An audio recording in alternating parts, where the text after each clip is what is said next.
Hello everyone. In this video, we are asked to find the value of x.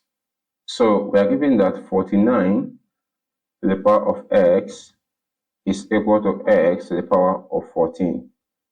Now, 7 squared is equal to 49 to the power of x equal to x, and also the index here can be expressed as 7 plus 7.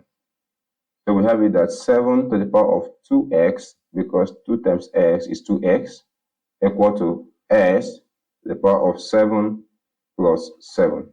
So this becomes 7 raised to the power of, recall that 2x is equal to x plus x.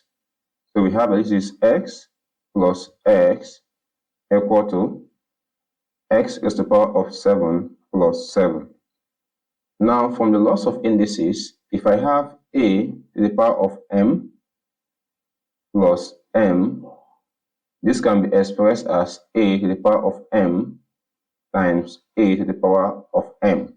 So therefore, the left-hand side becomes 7 to the power of x times 7 to the power of x equal to x to the power of 7 times s to the power of 7.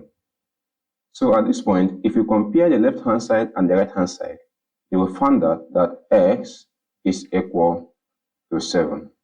So thank you so much for watching, and if you know you found the video helpful, please encourage us by liking this video, and for us to reach more people, please subscribe to our channel. Thank you for doing that, and I wish you a happy learning journey. Bye.